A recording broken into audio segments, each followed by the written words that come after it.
Hello students, इस part में हम पढ़ेंगे 3.1 एक्सरसाइज मैट्रिक्स।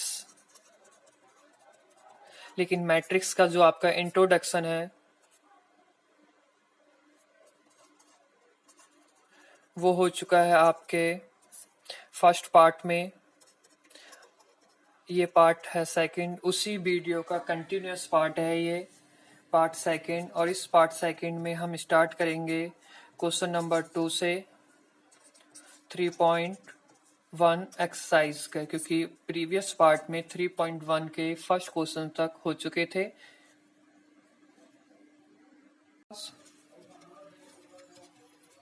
कितने?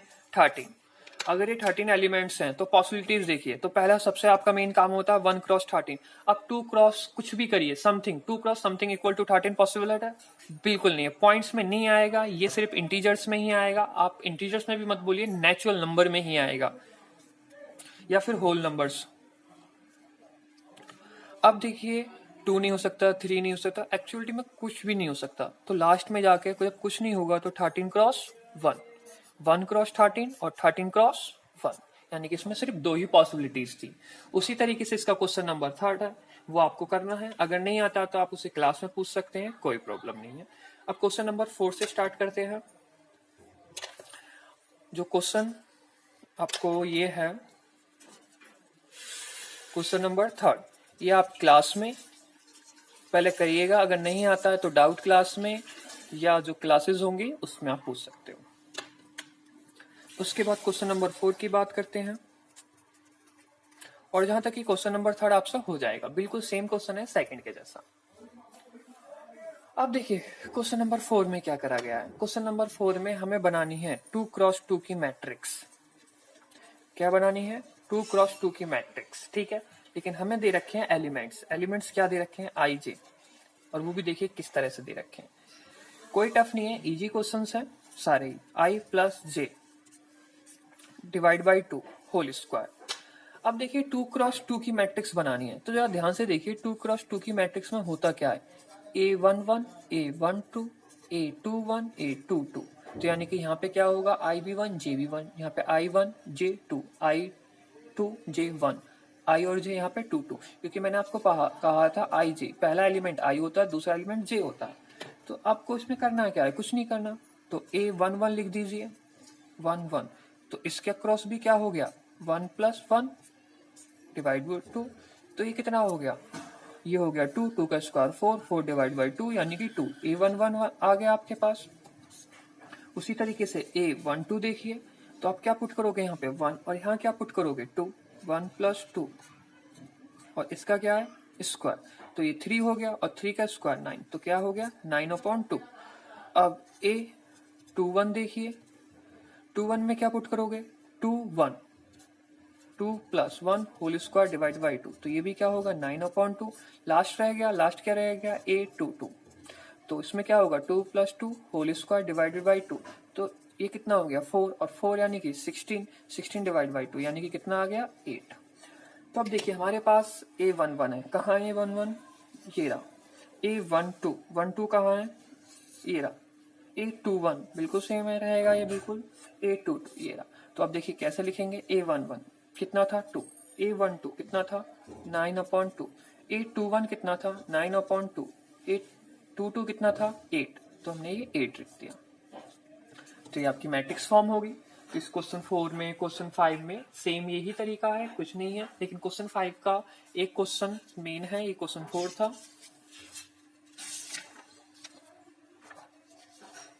अब क्वेश्चन 5 का देखिए, क्वेश्चन मेन क्यों बोल रहे हैं? इतना मेन नहीं है बच्चों, बस ये है कि उसमें मैट्रिक्स हमें फॉर्म करनी है 3 क्रॉस 4 ऑर्डर की। लेकिन यहाँ पे जो लिखा गया है वो इस तरह से लिखा गया है, AIJ equal to 1 2 minus 3I plus J. Meaning क्या हो गया? ये साइन दे रखे हैं बस, और इन साइन का कोई बड़ा टफ लॉजिक नहीं है। इसका मतलब होता है मॉडुलस अगर अंदर नेगेटिव एलिमेंट भी आता है तो आप उसे क्या कर दोगे? प्लस कर दोगे, प्लस इट, और कुछ नहीं करना। तो देखिए इसके एलिमेंट्स क्या हो सकते हैं? A11 A12 A13, A1 4, A21, A22, A23, A24, A31, A32, A34, A3, sorry this is 3, 4, तो ये होगी 3x4 की मैट्रिक्स। तो आई की जगह अब आपको पता लग गया है क्या क्या वैल्यूज पुट करनी है, ये वैल्यूज पुट करनी है, वैल्यूज फाइंड आउट करनी है और इसमें पुट कर देना है। लेकिन बस इस चीज को याद रखिएगा, अगर इसके अंदर कोई भी एक, आपको चलो एक छोटा सा एग्जाम्पल्स के पहले एलिमेंट्स की बात कर लेते हैं, 1 1, तो 3 × 1 + 1 तो क्या हो गया, -3 + 1 तो क्या हो गया, सॉरी प्लस, और ये हो गया -2। तो मैंने आपसे बस ये कहा था मॉड के अंदर अगर पॉजिटिव आता है तो कोई बात नहीं है, आप सिंपल बाहर लिख दोगे और मल्टीप्लाइज होगी, लेकिन अंदर आ जाता है नेगेटिव तो आप सिर्फ क्या लोगे, उसका पॉजिटिव साइन लोगे और कैंसिल हो गया अब यहाँ पे, तो कितना हो गया, 1 आंसर हो गया। अगर सपोज यही टर्म पॉजिटिव आता तो सिंपल पॉजिटिव ही लिखते, कोई और बड़ा फैक्टर नहीं था। ये बहुत ही अच्छी और ईजी एक्सरसाइज है, बेसिकली ईजी ज्यादा है अगर सही कहा जाए तो। आप क्वेश्चन नंबर 6 की बात करते हैं। देखिए क्वेश्चन नंबर 6 में बोला गया है यहाँ पे वैल्यूज फाइंड करनी है, find the value of x, y and z, इनकी वैल्यूज को फाइंड आउट करना है। तो इसमें फर्स्ट पार्ट है क्वेश्चंस का, उसे देखिए 4x 3 5 y1 z 5, हमें x y z की वैल्यू निकालनी। तो याद रखिए अगर आपकी ये 2x2x और ये भी 2x2x, ये 5x3, ये 5x3 है, 3x4, ये भी 3x4, तो हर एक एलिमेंट क्या रहता है, इक्वल। तो आपको कुछ नहीं करना, इसका फर्स्ट एलिमेंट 4, इसका y, तो y किसके बराबर हो गया 4, इसका फर्स्ट एलिमेंट x, इसका 1, तो x किसके बराबर हो गया 1। अब देखिए z 2 एलिमेंट यानी कि 1 2, इसका 1 2 3, तो z किसके बराबर है 3 के, यानी कि इक्वलिटीज ऑफ मैट्रिक्स कंसेप्ट होता है। इक्वलिटीज ऑफ मैट्रिक्स कंसेप्ट का मीनिंग ये होता है कि ये मैट्रिक्स इसके बराबर है, क्योंकि यहाँ पे इक्वल का साइन है तो इसका हर एक एलिमेंट इसके इक्वल होगा। अब इसी का सेकंड क्वेश्चन देखिए, यहाँ पे विदाउट सॉल्विंग कर दिया हमने। अब आगे क्या करना है, x + y, एक और नेक्स्ट क्वेश्चन है 5 + z x y = 6 2 5 8। अब देखिए तो यहां से क्या होगा, x + y किसके बराबर रहेगा, 6 के बराबर रहेगा, और ये 5 + z किसके इक्वल रहेगा, 8 के, सॉरी 5 + z किसके इक्वल रहेगा 5 के, लेकिन x × y किसके बराबर रहेगा 8 के। अब यहाँ से हमें थोड़ा सॉल्व करना पड़ेगा। सबसे पहले वैल्यू निकालते हैं हम किसकी, z की। तो देखिए z की वैल्यू तो सिंपल होगी, कितनी होगी 0, क्योंकि इससे ये कैंसिल हो गया। अब बात आती है x और y की। तो देखिए x + y = 6 है, तो यहाँ से x की वैल्यू फाइंड आउट करोगे तो क्या हो जाएगा 6 - y, और हमें x y = कितना दे रखा है 8 वैल्यू दे रखी है, तो x की वैल्यू को हम क्या रिप्लेस कर सकते हैं 6 - y, और मल्टीप्लाई किसका होगा y = 8, तो इसका मल्टीप्लाई करा तो कितना हो गया ये, this is 6y - y² = 8। Her terms को उस तरफ ले गए तो क्या हो गया y² - 6y + 8 = 0। अब ये क्या बनी है, क्वाड्रेटिक वैल्यू बन गई, यानी कि क्वाड्रेटिक इक्वेशन बन गई। तो इस क्वाड्रेटिक इक्वेशन को सॉल्व करना होगा अब आपको। देखिए क्वाड्रेटिक इक्वेशंस क्या थी आपकी, y² - 6y + 8 = 0। अब क्वाड्रेटिक इक्वेशंस आपने 10th क्लास में काफी सॉल्व करी होंगी, आपको याद भी होगा, लेकिन अब देखिएगा यहाँ पे कैसे सॉल्व करी जाती है। एक बार पहले ट्राई कर लीजिए, अगर नहीं होती तो फिर देख लीजिएगा। देखिए सिंपली ये होता है कि हमें इसको इस तरह 2 एलिमेंट में स्प्लिट करना होता है, जिसका एडिंग सब्ट्रैक्शन कुछ भी, सॉरी एडिंग और सब्ट्रैक्शन ही बस, वो किसके बराबर है -6 के, और उसका मल्टीप्लाई किसके बराबर है, इन दोनों मीनिंग 8 के। तो किस तरह से लिख सकते हैं, y² - 4y - 2y + 8 = 0। देखिए ऐड करने पे कितना आ गया, -6 आ गया, मल्टीप्लाई करने पे कितना आ गया, 8 आ गया, 8y² आ गया। तो यहाँ से y कॉमन ले लीजिए, तो y-4, यहाँ से क्या कॉमन ले सकते हैं आप, -2 कॉमन ले लीजिए, तो y-4 इक्वल टू 0, y-4 को एक तरफ कॉमन लीजिए, फिर y-2 हो गया इक्वल टू 0, तो y-4 इक्वल टू 0 एंड क्या हो गया ये आपका y-2 इक्वल टू 0। तो y की वैल्यूज क्या निकली, एक 4 वैल्यूज निकली और एक y की वैल्यूज आपकी निकली 2। अब इसके बाद हमें तो x की वैल्यू भी निकालनी थी, तो x की वैल्यू क्या थी, 6 माइनस y। अगर हम y की वैल्यूज को लेते हैं 4, तो x की वैल्यू क्या हो जाएगी, 6 माइनस 4, तो कितना हो गया 2। अगर हम y की वैल्यू को लेते हैं 2, तो x की वैल्यू क्या हो जाएगी, 6 माइनस 2, तो कितना हो गया 4। ये दोनों ही आंसर सही हैं, कोई गलत नहीं है बिल्कुल भी। अब एक और नेक्स्ट क्वेश्चन है इसमें, उसमें भी सेम आप इसी तरीके से करोगे। 7 क्वेश्चंस भी इजी है, कोई प्रॉब्लम नहीं होगी। लेकिन हाँ, इसके एमसीक्यूज की बात करते हैं। अगर कोई भी प्रॉब्लम किसी भी क्वेश्चंस में होती है तो फिर आप क्लासरूम में पूछ सकते हो, या फिर डाउट क्लासेस जो आपकी अभी चल रही हैं फिलहाल में, उन पे पूछ सकते हो। MWF में आपकी मैथ की क्लासेस है और TTS में आपकी फिजिक्स की क्लासेस है। ये डाउट क्लासेस का है, ऑनलाइन डाउट क्लासेस। देखिए डाउट क्लासेस मीनिंग क्लासरूम की नहीं, सिर्फ ऑनलाइन डाउट क्लासेस। MWF में है आपकी मैथ और TTS में है आपकी फिजिक्स।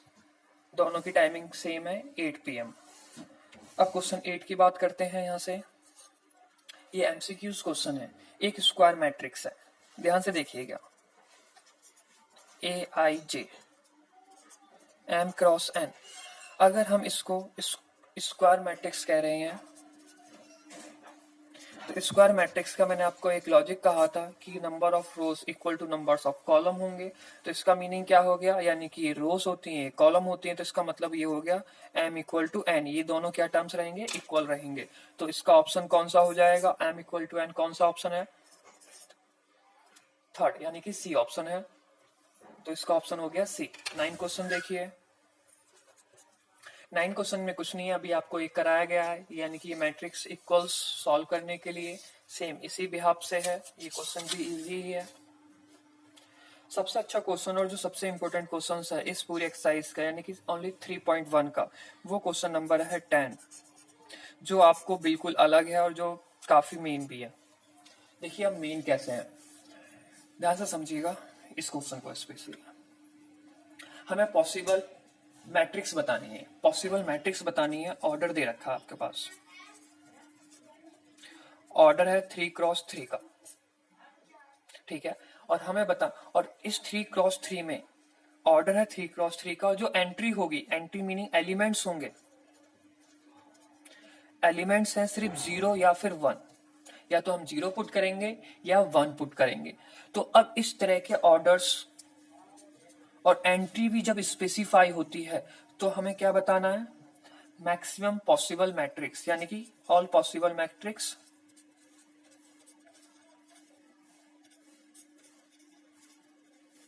हमें पॉसिबल मैट्रिक्स बतानी है। लेकिन ध्यान से देखिए, दोबारा से बोल रहा हूं, हमारे पास ऑर्डर कितना है 2x2 का, एंट्री कितनी है, एंट्री है आपके पास 0 और 1। तो देखिए इनमें करना क्या होता है, ऑर्डर्स का सिंपली मल्टीप्लाई करिए 1, ठीक है। ऑर्डर का हमने मल्टीप्लाई कर दिया, और एंट्रीज बेसिकली है कितनी, नंबर ऑफ काउंटिंग में, जैसे 1 2 3 4 1 2, तो नंबर ऑफ काउंटिंग में एंट्रीज है हमारे पास 2। तो पॉसिबल मैट्रिक्स का एक फॉर्मूला होता है, फॉर्मूला क्या होता है कि नंबर ऑफ एंट्रीज या नंबर ऑफ एलिमेंट्स, लेकिन एंट्रीज ही यूज करते हैं कि क्वेश्चन में एंट्री यूज करा गया है, इक्वल टू ऑर्डर क्या है 3x3। तो आप इसे 3x3 ना लिख के m क्रॉस n लिखिए, यानी कि m क्रॉस n, यानी कि जो भी ऑर्डर दे रखा, नंबर ऑफ एंट्रीज कितनी है आपकी 2, ऑर्डर कितना है 9, यानी कि 2 टू द पावर 9। याद रखिएगा एक सिंपल एक फॉर्मूला है जो आपको सॉल्व करने में आसानी देगा। ऐसे आप पॉसिबल ऑर्डर निकालने में बहुत दिक्कत हो जाएगी, क्योंकि बहुत ज्यादा होते हैं। तो इसको अगर आप सॉल्व करते हैं तो इसकी वैल्यू आती है 512। तो जो कि ऑप्शन आपका डी से मैच कर रहा है, तो इसका ऑप्शन हो गया डी। देखिए मैं दोबारा से बोल रहा हूँ, ऑर्डर आप सिंपली m क्रॉस n में लिख सकते हो, एंट्रीज नंबर ऑफ काउंटिंग में, तो number of entries power m cross n, तो m क्रॉस n यहाँ पे कितना था 9, एंट्रीज कितनी थी आपके पास 2, तो 2 टू द पावर 9, तो कितना हो गया 512, और ऑप्शन मैच कर गया आपका डी से। देखिए ये पूरी एक्सरसाइज खत्म होगी। Next exercise next meaning videos में होगी आपकी 3.2 एक्सरसाइज। जब तक के लिए इसे प्लीज ध्यान से देखिए और समझने की कोशिश करिए। थैंक यू सो मच और पढ़ते रहिए।